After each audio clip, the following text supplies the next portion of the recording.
अप्रैल 2025 की एक दोपहर औरंगाबाद जिले के एक कस्बाई गांव में एक बुजुर्ग महिला रोज की तरह सब्जी भाजी और घर का सामान लेने के लिए बाजार गई थी। लेकिन उस दिन जाने क्यों उसका मन जल्दी लौटने को कह रहा था। लगभग 1 घंटे पहले ही वह घर वापस आ गई। घर में प्रवेश करते ही उसने देखा कि लगभग सारे दरवाजे खुले हुए हैं। पहले तो उसे यह सामान्य लगा, क्योंकि उसका पति अक्सर घर की खिड़कियां और दरवाजे खुले छोड़ देता था। लेकिन उसकी नजर एक कमरे पर जाकर अटक गई। वह दरवाजा अंदर से बंद था और सबसे अजीब यह था कि उस कमरे के भीतर से कुछ अजीब और गरीब आवाजें आ रही थीं। हंसी, कराह और बिस्तर हिलने जैसी ध्वनियां। महिला का दिल जोर जोर से धड़कने लगा। पहले उसने सोचा कि शायद कोई जानवर घुस आया हो, लेकिन आवाजें साफ बता रही थीं कि अंदर इंसान ही मौजूद हैं। उसने हिम्मत जुटाई और खिड़की से झांका।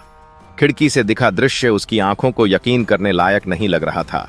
उसका पति, जिसकी उम्र लगभग 60 साल थी, पूरी तरह नग्न अवस्था में बिस्तर पर पड़ा था।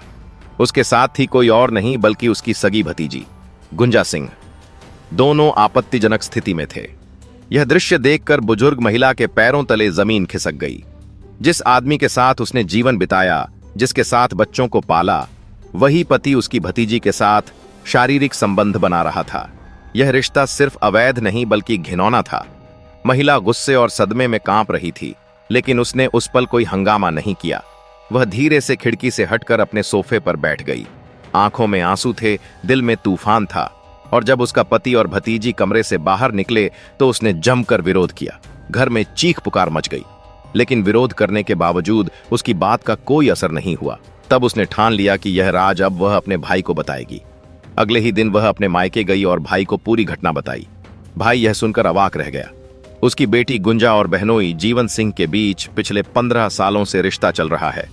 यह सोचकर ही उसकी आत्मा कांप गई। लेकिन समाज के डर और इज्जत के ख्याल से उसने फैसला लिया कि चाहे जो भी हो, गुंजा की शादी तुरंत करनी होगी। जल्द ही रिश्ता ढूंढा गया और 11 मई 2025 को गुंजा सिंह की शादी औरंगाबाद के ही प्रियांशु कुमार उर्फ छोटू के साथ करा दी गई। प्रियांशु पढ़ा लिखा युवक था। उसकी उम्र 27 साल थी और वह बनारस से अपनी पढ़ाई पूरी करके लौटा था। शादी गांव भर के बीच धूमधाम से हुई। मेहमान आए, बैंड बाजे बजे, विदाई हुई। बाहर से सब कुछ सामान्य दिख रहा था, लेकिन दुल्हन गुंजा के मन में एक अलग ही तूफान चल रहा था। उसकी रग रग में उसका फूफा जीवन सिंह बस चुका था। शादी की हर रस्म के दौरान, वरमाला डालते समय, 7 फेरे लेते समय, यहां तक कि विदाई के वक्त भी उसके मन में यही विचार चल रहा था, यह रिश्ता नकली है। मैं इसे नहीं मानती। किसी भी हाल में मैं इस आदमी को हटा दूंगी और अपने फूफा के पास लौट जाऊंगी। शादी के कुछ दिनों तक सब सामान्य दिखा। घर परिवार वाले खुश थे, लेकिन अंदर ही अंदर प्रियांशु और गुंजा के बीच दूरी थी। प्रियांशु अपनी नई दुल्हन से प्यार जताने की कोशिश करता, लेकिन गुंजा हर बार टालमटोल कर देती। उसका दिल और दिमाग पूरी तरह जीवन सिंह में अटका हुआ था। इसी दौरान वह अपने फूफा से चोरी छिपे बातें भी करती रही। धीरे धीरे योजना बनने लगी। पति को रास्ते से हटाना जरूरी है। जीवन सिंह ने अपने पैसे और पहुंच का इस्तेमाल किया। उसने झारखंड के गढ़वा जिले से 2 कुख्यात शूटरों को ढूंढ निकाला, जयशंकर चौबे और मुकेश शर्मा। दोनों को बाकायदा गुंजा के पति की तस्वीर दी गई और कहा गया कि जब भी मौका मिले उसे खत्म कर दो। उधर गुंजा को जिम्मेदारी दी गई कि वह किसी न किसी बहाने अपने पति को बाहर ले आए। 22 जून 2025 को पहली कोशिश हुई। गुंजा ने अपने पति से कहा कि उसका मन मिठाई खाने का है और वह बाजार से मिठाई लाकर दे। प्रियांशु मिठाई लेने गया। शूटर पीछा करते रहे, लेकिन बाजार में भीड़ भाड़ इतनी थी कि गोली चलाना संभव नहीं हुआ। प्लान फेल हो गया। इसके बाद 23 जून को प्रियांशु बनारस जाने की बात करता है। वह कहता है कि 24 जून की शाम तक वापस आ जाएगा। यही सुनकर गुंजा और जीवन सिंह की आंखों में चमक आ जाती है। अब उन्हें सही मौका मिलने वाला था। 24 जून को पूरे दिन गुंजा अपने पति से लगातार फोन पर बात करती रही। कभी उसका हाल पूछती, कभी लोकेशन लेती, ताकि शूटरों तक सही जानकारी पहुंचती रहे। शाम के करीब 7:30 बजे प्रियांशु नवीनगढ़ रेलवे स्टेशन पर उतरा। उसकी मां ने 2 गांव के लड़कों सोनू और अनूप को स्टेशन से उसे लेने भेजा था। दोनों मोटरसाइकिल पर पहुंचे और प्रियांशु को बैठाकर गांव की ओर निकल पड़े। सब कुछ सामान्य लग रहा था, लेकिन यह सामान्यता कुछ ही पलों में खून खराबे में बदलने वाली थी। लंबो खाप मोड़ पर अचानक एक और बाइक आकर रुकती है। उस बाइक पर दो युवक बैठे हैं। वे पहले तो आदरपूर्वक नमस्ते करते हैं और फिर पूछते हैं, भैया हमें देवराज बिगहा जाना है, रास्ता बता दीजिए। प्रियांशु और उसके साथी जैसे ही रास्ता बताने लगे तभी अचानक गोलियों की बौछार शुरू हो जाती है।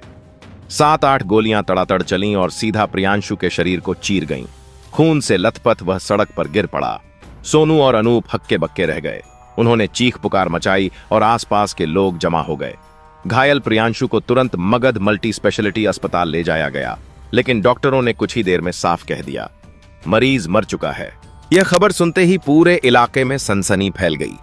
नवीनगढ़ थाना पुलिस, एफएसएल टीम और एसआईटी मौके पर पहुंची।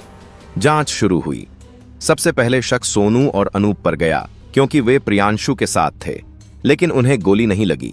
पुलिस ने उन्हें थाने बुलाया और सख्ती से पूछताछ की, लेकिन दोनों अपने बयान पर टिके रहे कि वे निर्दोष हैं। पुलिस के पास कोई ठोस सबूत नहीं था, लेकिन संदेह गहराता जा रहा था। कुछ दिन बाद पुलिस ने प्रियांशु का कॉल डिटेल रिकॉर्ड निकलवाया और वहीं से केस की दिशा बदल गई। 24 जून को प्रियांशु ने अपनी पत्नी गुंजा सिंह से 50 से अधिक बार बातचीत की थी। यह असामान्य था। पुलिस ने गुंजा से उसका फोन मांगा, लेकिन उसने देने से इनकार कर दिया। पुलिस को उसकी हरकतों से शक और गहरा गया। अंततः उसे हिरासत में लेकर पूछताछ शुरू हुई। शुरुआत में गुंजा अलग अलग कहानियां गढ़ती रहीं, लेकिन जब पूछताछ कड़ी हुई तो उसका झूठ टूट गया और उसने सच कबूल कर लिया। उसने बताया कि जब वह महज 12 साल की थी तभी उसका रिश्ता अपने फूफा जीवन सिंह से बन गया था। यह रिश्ता लगातार 15 साल तक चला और दोनों पति पत्नी की तरह रहे। बुआ को कभी शक नहीं हुआ।